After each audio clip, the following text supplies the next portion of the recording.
Hello guys, कैसे हैं आप सभी। सो गाइस, जैसा कि मैंने आप लोगों से किया था वादा कि हम लोग बहुत जल्द आपके लिए target steno 85 plus batch YouTube पर लेकर के आएंगे, तो मैं आपके लिए लेकर के आ गया हूं गाइस। आज दोपहर भी आपकी 12 बजे वीडियो देखी होगी इसकी। वहाँ हमने आपको PQRS करवाया है। अब आपके लिए लेकर के आया हूँ इवनिंग 5 बजे ये common error, sentence improvement, fill in the blanks यानी कि ग्रामर पोर्शन का मिला जुला बैच है। ये वो है जो आपके एग्जाम्स में आए हुए क्वेश्चन है, यानी कि from MB book. MB book के ये 2015 का सेट 1 है। आपको बुक में जाकर के सेट देखने को मिल जाएगा, बहुत आराम से ढूंढ लीजिएगा। यस गाइस, तो ये पूरा का पूरा प्रोग्राम हम लोगों ने आपके लिए सेट कर दिया है। अब बारी है सिर्फ आपके सपोर्ट की। यस गाइस, शुरू करेंगे वीडियो को। और दूसरी बात गाइस, अगर आपको कुछ भी बात लग रही है कि इंपॉर्टेंट है तो आप उसके नोट्स बनाइए, उसको लिखिएगा और कोशिश कीजिएगा कि जितना अच्छे से हो सके तैयारी उतने अच्छे से कीजिएगा। बहुत जल्द आप लोग एक ज़्यादा इंप्रूवमेंट अपने अंदर पाएंगे, बहुत ही अच्छा इंप्रूवमेंट अपने अंदर पाएंगे आप लोग। ऐसा इंप्रूवमेंट आपने आज से पहले शायद कभी अपने अंदर देखा हो। ओके गाइस, और ये MB बुक का पूरा बैच भी अगर किसी को लेना हो पेड में तो पूरा ले सकता है। उसको वन टाइम में वीडियो मिल जाएगी, सारे एक साथ वीडियो मिल जाएंगी, पूरे सेट उसके अंदर सोल्व करवाए गए हैं। यहाँ मैं कुछ सिलेक्टेड पोर्शन लेकर चल रहा हूँ, वहाँ पूरे सेट ही हमने सोल्व करवा दिए हैं इस बुक से। चलिए फिलहाल गाइस शुरू करते हैं अपनी आज की कहानी, अपनी जुबानी। चलते हैं अपने सेट की तरफ। ये गाइस 2015 के सेट में आए हुए कुछ ग्रामर पोर्शन से क्वेश्चंस हैं। क्वेश्चन है आपके सामने 13 से 22। कह रहा है कि in the following 10 questions a sentence या पार्ट, सेंटेंस इज अंडरलाइन कर दिया गया है। उस अंडरलाइन वाले पार्ट में ही कुछ एरर है, आपको बताना है कि उसमें क्या एरर है और आपको उसे इम्प्रूव भी करना है। ओके गाइस, ना केवल बताना है बल्कि उसे इम्प्रूव भी करना है। जैसे कि पहला सेंटेंस है, Mumbai is famous because of its textiles, यानी कि मुंबई फेमस है अपने टेक्सटाइल्स की वजह से। तो गाइस यहाँ उसने आपको बताना है कि किस पार्ट में गलती है। बच्चों बता दूँ मैं आपको, यहाँ पे फेमस जो आपका वर्ड है, फेमस के साथ में आपका फिक्स्ड प्रपोजिशन फॉर चला करता है। जिस गाइस फेमस फॉर यानी कि किसी चीज़ के लिए प्रसिद्ध होना। तो कह रहा है कि Mumbai is famous for its textiles, Mumbai famous है अपने टेक्सटाइल्स के लिए। बिकॉज ऑफ का मतलब होता है किसी चीज़ की वजह से, किसी चीज़ की वजह से, किसी चीज़ के कारण से। तो गैस कारण तो है टेक्सटाइल्स, लेकिन यहाँ नहीं चलेगा क्योंकि जो फिक्स्ड प्रपोजिशन वाला फंक्शन है ये ज़्यादा बड़ा रोल प्ले करता है अगर किसी सेंटेंस में इस तरह की चीज़ें देखने को मिल जाएँ तो। क्लोज टेस्ट में आपको ये बहुत इंपॉर्टेंट रहता है बच्चों, और मैंने आपसे कहा है कि ये एकदम इंप्रूव नहीं होगा, आप धीरे धीरे करेंगे तो ये बहुत इंप्रूव हो जाएगा। ओके गाइस, चलिए फिलहाल आगे बढ़ते हैं सेंटेंस नंबर नेक्स्ट पे। कह रहे हैं कि he leaves far from the station, यानी कि वह स्टेशन से दूर रहता है, वह स्टेशन से दूर रहता है। बच्चों यहाँ सेंटेंस में एक छोटी सी गलती उसने करी, he leaves away from the station, ऐसे कर सकते थे, लेकिन आपको यहाँ पे फार नहीं दिया गया है ऑप्शन में, तो ये गलती हो जाएगा, far away from the station. दूसरे में ऑफ द स्टेशन, बच्चों ऑफ सेपरेशन के लिए लगता है, अच्छी बात है। जब आप किसी चीज़ से सेपरेट हो रहे हों, किसी चीज़ से आप दूर जा रहे हों, तब आप ऑफ का इस्तेमाल करते हैं, OFF। उसके बाद बच्चों अगला जो है हमारे पास यहाँ पे और दिया नहीं गया है कोई सा भी ऑप्शन, लॉन्ग वे। बच्चों लॉन्ग वे नहीं, लॉन्ग अवे अगर यहाँ पे होता तब भी ये सही हो सकता था, लेकिन सही होता है क्यों बच्चों, जब ऑप्शन एक सही होना था, क्योंकि 4 ऑप्शन तो सही होने से रहे, तो आपका एक ही ऑप्शन सही होगा यहाँ पे, he leaves of the station, यानी कि वह स्टेशन से दूर रहता है। या फिर यहाँ पे होता he leaves far away from the station, यहाँ ठीक हो सकता था। या फिर यहाँ होता he leaves along away from the station. Okay guys, sentence में यहाँ इसका ऑप्शन हो जाएगा C, पूरी तरह से करेक्ट। अगला सेंटेंस देखिएगा, कह रहा है कि water and soil pollutants find their entry into the body through ingestions of contaminated water और फूड। कह रहा है कि जो वाटर होता है या सॉइल पोल्यूटेंट होते हैं, ये हमारी बॉडी में घुसते हैं, जाते हैं, एंटर करते हैं। कैसे जाते हैं? जब हम लोग प्रदूषित खाना या पानी पीते हैं, ये कहना चाह रहा है बच्चों। तो आपको बताना है कि यहाँ जो अंडरलाइन वाला पार्ट है ये सही है या फिर ये रॉन्ग है। ओके गाइस, तो ऑप्शन से चलते हैं लेकर के आपको कहानी की तरफ। ऑप्शन में हमें दिया गया है इंजेक्शन ऑफ कॉन्टामिनेटेड। बच्चों कॉन्टामिनेटेड चीज़ों का इंजेक्शन नहीं लिया जाता है, ये तो खैर पूरी तरह से गलत हो जाएगा। और डाइजेशन ऑफ कॉन्टामिनेटेड, बच्चों डाइजेशन तो पचाना की प्रक्रिया होगी, पहले तो आप अंदर लेंगे फिर उसका पचाने की बात है उसकी, ये भी होने से रहा। हालांकि बच्चों मैं आपको बता दूं, मैं आपको वहीं पे ही क्लियर कर सकता था, लेकिन ऑप्शन दिखाने ज़रूरी थे बच्चों। इंजेक्शन का मतलब होता है बच्चों भोजन के माध्यम से चीज़ों को अंदर लेना। यस गाइस, जो भी चीज़ आप भोजन के माध्यम से अंदर लेते हैं, चाहे वो कुछ भी चीज़ जा रही है, चाहे वो सही जा रही है गलत जा रही है, वो आपका इंजेक्शन है। यस गाइस, डाइजेशन होता है उस चीज़ को पचाना, उस चीज़ को पचाने की प्रक्रिया को बोलते हैं डाइजेशन। तो फिलहाल गाइस यहाँ पे सेंटेंस हो जाएगा आपका नो इम्प्रूवमेंट। चलिए जी आगे देखिए गाइस, कह रहा है कि drinking tea is an habit, is an English habit. Drinking tea जो है एक इंग्लिश हैबिट है बच्चों। यहाँ शुरुआत की उसने ड्रिंकिंग से, ड्रिंकिंग एज ए आईएनजी यहाँ पर आ रहा है, लेकिन मैंने आपको बताया है कि अगर आईएनजी फॉर्म से पहले हेल्पिंग वर्ब ना हो, is am are was word ना हो, तो वो दी गई आईएनजी नहीं आपका जीर्ण कहलाती है। तो ये बच्चों ये जीर्ण है यहाँ पर। यस चलिए जी, drinking tea is an English habit. बच्चों हैबिट नहीं, हैबिट तो किसी की भी हो सकती है। हमारे इंडिया में बहुत सारे लोग ऐसे हैं जिनको उठते ही चाय चाहिए। यस, बहुत सारे लोग, हालांकि नहीं पीनी चाहिए बच्चों, सुबह सुबह खाली पेट चाय नहीं पीनी चाहिए, मैं भी सलाह दूंगा आपको, लेकिन कुछ लोग पीते हैं तो पीते हैं भैया, उनको सलाह देने से कोई फर्क नहीं पड़ता है। तो ये एक प्रथा थी, रिवाज थी, क्योंकि चाय हमारे यहाँ का फंक्शन नहीं है। ये एक बस ऐसी कॉफ़ी और चाय हमारे यहाँ का फंक्शन नहीं है। हमारे यहाँ अपने खुद के बहुत सारे प्रोडक्ट हैं बच्चों, जो हम लोग पिए तो बहुत फ़ायदेमंद है। जैसा कि आपको पता ही है, नींबू पानी हो गया, यस मीठा पानी नींबू का नमक वाला मिला करके, और बहुत सारे लस्सी हो गया हमारे यहाँ पे, दुनिया भर की चीज़ें हमारी अपनी हैं। ये हमारा फंक्शन नहीं था, ये फंक्शन किसी और का था। Drinking tea is an English custom. बच्चों कस्टम मतलब एक तरह से मतलब परंपरागत तरीके से किया जाना कोई काम, यानी कि प्रथा एक तरह के, रिवाज एक तरह से उनका, जिसके नाम पर वो कहते हो कि हाँ ये तो हमारे यहाँ का रिवाज है भैया। कुछ चीज़ें होती हैं जैसे कि मतलब लोग बाग रिवाज के नाम पर करते हैं, बस ये हमारे यहाँ का रिवाज है, इस तरह से। कह रहे हैं कि mister Mukherjee knows 10 languages. Mister Mukherjee को 10 लैंग्वेज आती हैं, इजंट इट? बिल्कुल नहीं बच्चों, मतलब आती होंगी लेकिन सेंटेंस होंगे बच्चों। यहाँ उसने इस्तेमाल किया नोज का। ये सेंटेंस हमारा क्वेश्चन टैग से है। क्वेश्चन टैग इंग्लिश ग्रामर का बहुत ही शानदार चैप्टर है। इसकी वीडियो मेरी पूरी शायद यूट्यूब पर फ्री पड़ी हुई है, आप देख सकते हैं जाकर के। बहुत शानदार चैप्टर इंग्लिश ग्रामर का, और ये फ्री के 1 या 2 नंबर देके जाता है बच्चों आपको, क्योंकि सबसे बड़ी बात यह है कि सेंटेंस की पहचान है अपनी, क्वेश्चन मार्क्स। ओके गाइस, तो चलो देखते हैं यहाँ पे। मैंने आपको बताया बच्चों, अगर कभी भी वर्ब की फर्स्ट फॉर्म होगी क्वेश्चन टैग के लिए, तो आप डोंट लगा के बनाएंगे। अगर वर्ब की फर्स्ट फॉर्म में एस या ई एस होगा, क्या होगा, एस या ई एस, तो आप डजंट लगा के उसका क्वेश्चन टैग बनाएंगे। तो यहाँ सेंटेंस हमारा ये डजंट के साथ बनना था, ना कि इजंट के साथ में। सेंटेंस का आंसर होना चाहिए था डजंट। अब देखना है कि इट आएगा नहीं आएगा।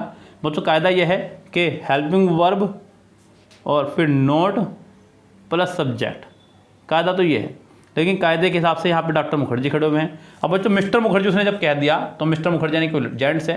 वैसे भी आप यहाँ पे क्वेश्चन टैग में सब्जेक्ट के रूप में कभी भी नाउन का इस्तेमाल नहीं कर सकते, आपको हमेशा प्रोनाउन का ही यूज़ करना होता है।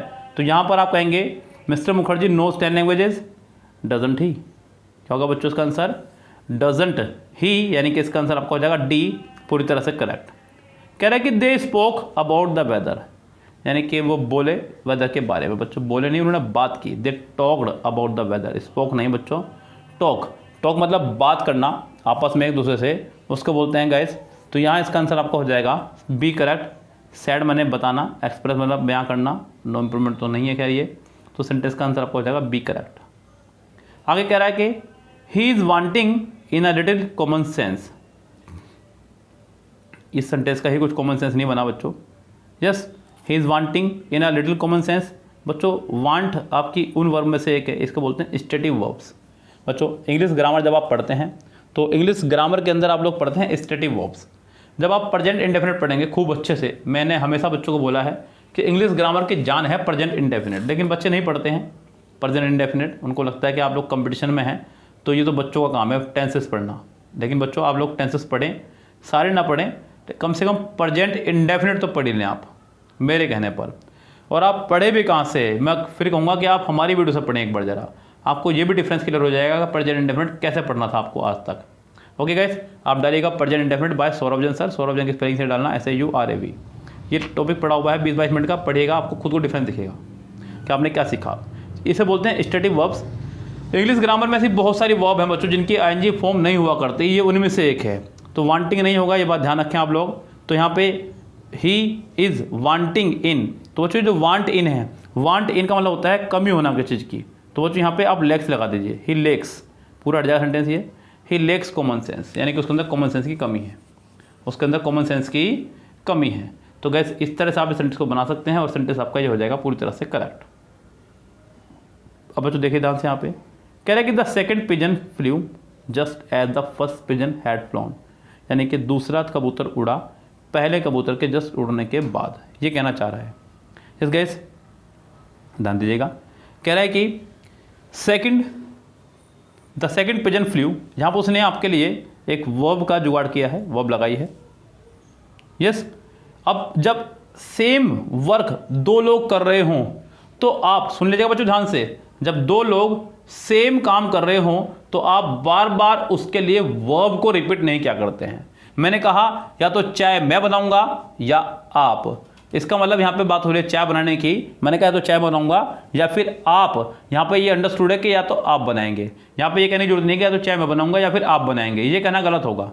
यस गाइस, तो इस तरह से जब एक ही काम दोनों जने कर रहे हों, जब सेम वर्क दोनों कर रहे हों तो वर्ब का इस्तेमाल एक बार करते हैं, रिपीटेशन ऑफ वर्ब हम लोग नहीं करते हैं। कह रहे हैं कि the second pigeon flew just as the first pigeon had done, ऐसा कर सकते हैं। यस गाइस, यानी कि पहले पिजन के उड़ने के बाद। तो यहाँ पर आप the second pigeon flew just as the first, ये तो नो इम्प्रूवमेंट तो करना ही आएगा, फर्स्ट हैड डन, बच्चों फर्स्ट के साथ डायरेक्ट आप हैड नहीं लगा सकते, तो ये तो गलत हो गया। फर्स्ट वर्न हैड फ्लोन, यहाँ फिर से वर्ब आ जाएगी आपकी फ्लू की, तो ये इससे बाहर हो गया, आपके पास सिर्फ एक ही बचता है, वो ऑप्शन सी। यस गाइस, वैसे ये भी सही था अगर देखा जाए तो, लेकिन यहाँ पे वर्ब के रिपीट होने की वजह से इसको मुझे इससे बाहर निकालना होगा। अगला सेंटेंस है, कह रहा है कि इट इज़ हाई टाइम, बच्चों ये इट इज़ है पूरा, इसको सही मानिए, यहाँ पे ये एपोस्ट्रोफी ऐसा होना चाहिए था जो कुछ नहीं लगाया, वरना तो ये भी गलती अगर देखा जाए तो। It is high time that you go home, बच्चों ये एक रूल है अंग्रेजी ग्रामर के अंदर, बहुत ही प्यारा रूल, बहुत ही शानदार। इट इज़ टाइम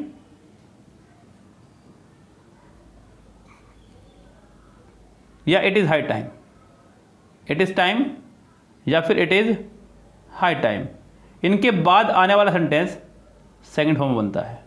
तो यहाँ पे बच्चों इट इज़ टाइम या इट इज़ हाई टाइम के बाद गो नहीं, यहाँ वेंट होना चाहिए था, ये दोनों तो खैर आएंगे नहीं। सेंटेंस का आंसर आपका हो जाएगा बी, पूरी तरह से करेक्ट।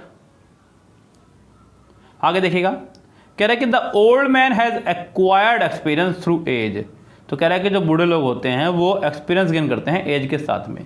तो गाइस यहाँ पे एक्सपीरियंस गेन करने की बात हो रही है। एक्वायर्ड माने प्राप्त करना, धीरे धीरे किसी चीज़ को प्राप्त करना, उसे बोलते हैं एक्वायर्ड, जो कि बिल्कुल ठीक है बच्चों। The old man has acquired, क्योंकि हैज़ के साथ थर्ड फॉर्म आनी चाहिए, वो थर्ड फॉर्म है। उसके बाद आपका नाउन आ गया है, वो भी है, सेंटेंस पूरी तरह से ठीक है। तो नो इम्प्रूवमेंट बच्चों, एक्सपीरियंस से खाली काम नहीं चलेगा, डेवलप्ड से काम नहीं चलेगा यहाँ पे। और गोट एक्सपीरियंस बच्चों, एक्सपीरियंस को आप गोट नहीं कर सकते। गोट का मतलब होता है पाना, और जब कोई चीज़ आपके पास नहीं थी और आपने उसको पाया, उसे बोलते हैं गोट। क्या बोलते हैं उसको? गोट। जैसे कि लाइक मान लीजिए आपको जॉब मिल जाएगी, अभी आपके पास जॉब नहीं है, तो I got a job, I got a job, मुझे जॉब मिल गई। लेकिन एक्सपीरियंस आप लोग लाइफ से सीखते हैं, आप मेहनत करके एक्सपीरियंस को नहीं ले सकते बच्चों। आप ऐसा नहीं कि मतलब आप 2 साल मेहनत करें तो आपको 2 एक्सपीरियंस मिल जाएंगे, मिलेंगे वो एक्सपीरियंस, 2 साल का एक्सपीरियंस मिलेगा आपको, लेकिन वो अलग चीज़ है, ये अलग चीज़ है। तो यहाँ पर आपका आंसर ये बिल्कुल करेक्ट है, नो इम्प्रूवमेंट। सो गाइज अगले 5 क्वेश्चन आपके और हैं कॉमन एरर के ही, ये fill in the blanks types हैं। ये हालांकि सेट के अंदर कॉमन एरर का एक भी क्वेश्चन नहीं था, तो कोई बात नहीं बच्चों, किसी और सेट में आएगा, हम लोग तैयार रहेंगे। फिलहाल यहाँ पे अगले 5 क्वेश्चन 43 to 47 ये फिल इन द ब्लैंक्स से हैं। फिल इन द ब्लैंक्स आपके एग्जाम में आना है बच्चों, MTS में भी और स्टेनो में भी, तो दोनों जने सुनते रहें। कह रहे कि ही वेंट देयर, वह गया वहाँ पर डैश फुट। बच्चों पैदल चलने के लिए हम लोग हमेशा ऑन फुट का इस्तेमाल करते हैं। बहुत सारे बच्चों को मैंने बाय फुट या फिर ऑन फीट कहते हुए सुना है, सोचते हैं कि हम दोनों पैरों से चलते हैं, लेकिन गाइस ये अंग्रेजी है और साइंटिफिकली चलती है। तो साइंटिफिकली अगर बात करें तो जब आप चलते हैं तो सिर्फ एक ही पैर धरती पर रहता है, एक पैर आपका हवा में रहता है जब आप चलते हो, जब गौर करना। तो गाइस यहाँ पे आपका आएगा ऑन फुट। क्या होगा बच्चों आपका? On foot. बाकी सारे आपके यहाँ पे गलत हैं। आफ्टर योर लॉन्ग इलनेस, आपकी लंबी बीमारी के बाद, I am happy to see you dash, मैं आपको यहाँ देख करके बहुत हैप्पी हूँ। अब गाइस यहाँ पे ऑप्शंस को हम लोग रिपीट करें तो देखिए ध्यान से, by and by, by and by का मतलब होता है बच्चों धीरे धीरे। अगला है up and about, up and about का मतलब होता है बच्चों जब किसी बीमारी से आप उबर के बाहर आ रहे हो धीरे धीरे, उसको बोलते हैं अप एंड अबाउट। अगला है अप एंड डाउन, यानी कि जिंदगी के उतार चढ़ाव। और अप एंड डाउन ये कुछ नहीं है बच्चों। तो यहाँ आपका आंसर हो जाएगा किसी लंबी बीमारी से ठीक होने की धीरे धीरे प्रक्रिया, उसको बोलते हैं। तो गैस ये आपका हो जाएगा आंसर बी यहाँ पे करेक्ट। अगर गाइस आपको लग रहा है कि मतलब समझ में आ रही है बात, अच्छा लग रहा है, तो आप अपना रिव्यू हमें दे सकते हैं लाइक के द्वारा। ओके गाइस, और ये सीरीज़ हम लोग चला के रखें कंटिन्यू। बाकी देखते हैं समय क्या कराता है बच्चों, समय बहुत बलवान है। वैसे ये एग्जाम तक कंटिन्यू चलती रहेगी सीरीज। ओके गाइस, आगे बढ़ते हैं। कह रहा है कि making price and cakes, most important sentence आपका आज यहाँ पर आ चुका है बच्चों। ये बड़ा ही कंफ्यूजिंग सेंटेंस, अक्सर मैंने बच्चों से पूछा और अक्सर बच्चों ने इसका गलत जवाब दिया। बच्चों लोगों ने क्या पढ़ा है, मतलब आपने पढ़ा है कि जब दो नाउन एंड से जुड़े हों, जब दो नाउन एंड से जुड़े हों तो आने वाली वर्ब प्लूरल आया करती है, क्योंकि दोनों नाउन एंड से जुड़े हैं, और वो भी प्लूरल है, पाइज एंड केक्स। यहाँ डेफिनेटली बच्चे बहुत सारी गलती करेंगे, लेकिन मैंने क्या पढ़ाया जरा वो सुनिएगा। मैंने कहा कि जब भी सेंटेंस का सब्जेक्ट होगा जीरंड, क्या होगा बच्चों सेंटेंस का सब्जेक्ट जीरंड। आज दोपहर वाली वीडियो में ही मैंने PQRS में जीरंड के बारे में बताया आपको, थोड़ा सा वहाँ से जाके देखिएगा वीडियो जिन्होंने नहीं देखी है। तो जब भी सेंटेंस में बच्चों आपको आएगा जीरंड और वो सब्जेक्ट की पोजीशन पर हो, तो हमेशा सिंगुलर वर्ब आएगी बच्चों। ये बातें लिख लिया करें जब मैं बोल रहा हूँ बच्चों। जब भी सेंटेंस में आपका जीरंड से शुरुआत होगी तो सिंगुलर वर्ब आएगी, चाहे दो जीरंड एक साथ आ जाए, चाहे चार जीरंड आ जाए, चाहे कुछ भी हो जाए। सेंटेंस का सब्जेक्ट यहाँ पर जीरंड था, तो making price and cakes is Mrs Reddy's speciality. यहाँ पे आर वर नहीं लगा दीजिएगा, बिल्कुल नहीं लगाना है। यहाँ आपका सिंगुलर वर्ब आएगी जो कि आपके इज, सेंटेंस हो जाएगा करेक्ट, यानी कि इसका आंसर हो जाएगा ए, पूरी तरह से सही। आगे देखिएगा क्या कह रहा है। कह रहे कि the deserted garden was infested dash weeds. बच्चों यहाँ पे फिक्स्ड प्रपोजिशन का फंडा है बच्चों। इन्फेस्टेड के साथ में आपका यहाँ पे आना है with, infested with. Infested with आपका फिक्स प्रपोजिशन है, किसी बुरी चीज से भरा हुआ होना, चाहे वो आपका दिमाग हो, चाहे वो कोई चीज हो। ओके गाइस, तो इन्फेस्टेड विद यहाँ आपका फिक्स हो जाएगा विद। ये तो बिल्कुल फिक्स प्रपोजिशन का काम हो गया है, इसमें हम लोग ज़्यादा बहस ना करें तो ही अच्छा होगा। यस गाइस, बिल्कुल क्लियर है, बिल्कुल साफ बिल्कुल बात है। आगे देखते हैं। You must dash your career with all seriousness, यानी कि आपको अपने करियर के प्रति जो है बहुत सीरियसनेस के साथ में डैश करना चाहिए। परस्यू पहला वर्ड है परस्यू, अगला वर्ड है कंप्लीट, अगला वर्ड है फॉलो, अगला वर्ड है डायरेक्ट। बच्चों परस्यू मतलब होता है किसी चीज़ को फॉलो करना, अनुसरण करना, उसके पीछे भागना। तो गैस यहाँ पर परस्यू बिल्कुल प्रॉपर लग रहा है। कंप्लीट नहीं होगा। फॉलो किसी के नियमों को करा जाता है। मैं आपको ग्रामर पढ़ा रहा हूँ, आपको मज़ा आ रहा है, आप मेरे नियमों को फॉलो कर रहे हैं, ये आपको फॉलो करना हो गया। ओके गाइस, डायरेक्ट एक दिशा होती है जो कि नहीं आप करेंगे इसका फॉलो, तो यहाँ इसका आंसर हो जाएगा ए, पूरी तरह से करेक्ट। ओके गाइस, तो यहाँ आज आपको मैंने कराए सेंटेंस इंप्रूवमेंट और फिल इन द ब्लैंक्स। ये दो पॉइंट मैंने आपको कराए हैं, सेंटेंस इंप्रूवमेंट और फिल इन द ब्लैंक्स। दो चीज़ें आप कर रहे हैं आज। आपके लिए हम लोग लाएंगे नेक्स्ट वीडियो कल इस टॉपिक से। वैसे तो अगली वीडियो आज रात को 9 बजे आ ही रही है, लेकिन वो है वोकैबुलरी की। मतलब वोकैबुलरी भी देखते रहिए। मैं आपसे कहूँगा लापरवाही से काम ना करें, वरना आपको इसके भारी नुकसान देखने को मिल सकते हैं। 15 नंबर का पोर्शन आप हल्के में ले रहे हैं बच्चों, सोचिए आप। और मैं आपको बता चुका हूँ कि MB से बाहर वोकैबुलरी आएगी नहीं, तब जाकर के आपका ये हालात है बच्चों। यस, अगर आपको नहीं देखनी वीडियो तो मत देखिए, लेकिन अपना आपसे कर लीजिए, लेकिन कर लीजिए बच्चों। मैं आपसे बार बार यही सलाह दे रहा हूँ, क्योंकि वोकैबुलरी बहुत ज़्यादा बड़ा रोल प्ले करती है, वरना तो ये मेरी मेहनत और आपकी मेहनत सारी बेकार चली जाएगी बच्चों। मैं ये नहीं चाह रहा हूँ, बस सिलेक्शन हो जाए इस बार, क्योंकि अगर गलती से भी CET लागू हो गया आपका स्टेनो पर, तो स्टेनो वाले बच्चे गए बेचारे फिर। यस गाइस, तो बी केयरफुल और सावधान होकर तैयारी करें। 100% सिलेक्शन होगा, ये मन बना कर तैयारी करें, विश्वास के साथ तैयारी करें, डेफिनेटली सिलेक्शन होगा बच्चों। फिलहाल चलते हैं, लेते हैं विदा आपसे। Goodbye, have a nice day.